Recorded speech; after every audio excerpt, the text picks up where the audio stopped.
So what's the number one wealth killer that no one is talking about?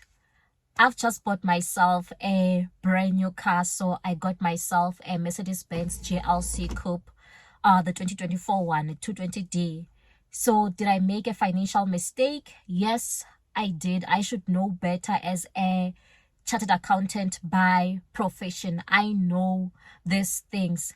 And then also when you look into the spending, household spending of many countries, if you look into the US, the graph shows that number one spending for most people is housing, and then number two is transport. And also when you look into the UK, number one is housing, and then people spend number two on transport, and then there's food, entertainment, and all sorts of things. So also here in South Africa, I remember before we moved into this particular house, our biggest expenditure had become the car, because as a result of this car, it is a BMW, a 420i, because the house that we were staying in was even much cheaper, but now we've moved into an even more expensive house now, making the house more expensive compared to the cars. But many other people in South Africa have cheaper housing, and then their transport is more expensive because of the cars. So let me give you my figures to prove why a car is a wealth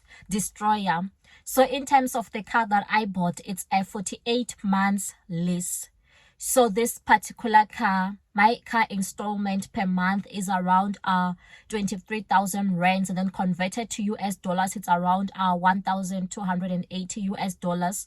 And then there's still the insurance part of it that is around 2,000 rands. So in US dollars, it's around 111 dollars. And then there is your gas or your fuel, so I can estimate that to be around maybe 180 US dollars. I don't drive as much because I'm working from home. And then there is your cost of the tracker, that's like a bit cheap. I can say that's around like $10.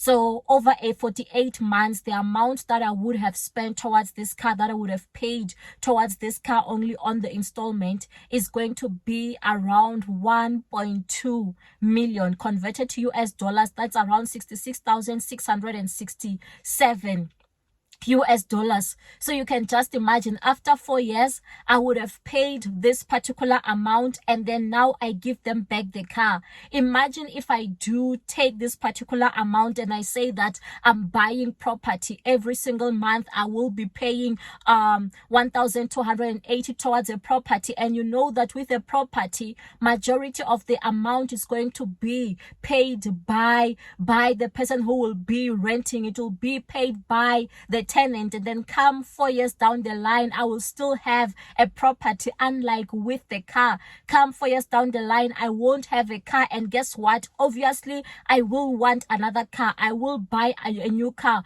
While with the property, there will be someone who is paying for it, and the property does retain value. While on the other hand, your car depreciates all the time. The moment it comes out of the dealership, it depreciates. Or another alternative, I could have invested this money into the unit trust. Every single month I put this money into the unit trust, and then it's growing or it's accumulating interest, or I put it somewhere where it is incurring or getting more interest. By the time it's 4 years time, the money would have retained its value, plus it would have also made me some income or some form of interest. It would have grown if I had maybe been putting it towards the shares. So you can just see how a car destroys the wealth. But my view is this: when it does come to cars and housing, obviously the same way I would not want to stay in a house, even if it can be cheap, I would still want a house that meets certain requirements. I would still want a house that I can be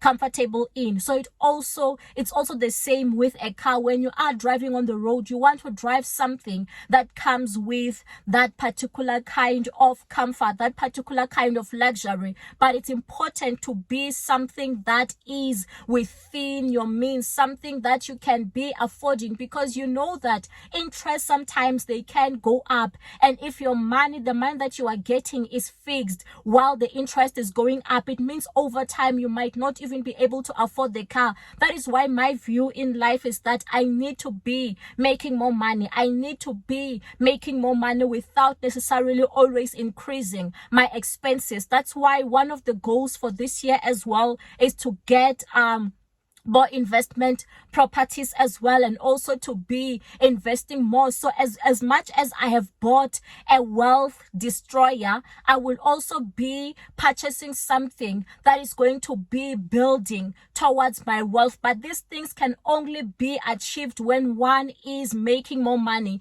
So if you are getting a fixed salary, also just look at what other things you can be doing, what other side hustles you can be doing that can be increasing now your money, so that you can be able to build your wealth, so that you can be able to beat the system, because it can be difficult to beat the system if you don't know how to make more money, because the car prices, they just keep going up every single year. And even the second-hand market, I feel like it's gone up. Even now, it's even become so difficult now to afford a car. I've said this before. The first car that I bought was a Polo in 2012, and I still have this particular car. For me, I felt like the Polo that I've bought was not a liability. It feels like an asset. So if you like this video, don't forget to like, to subscribe, to comment, and to hit that notification bell. Stay blessed and see you next time.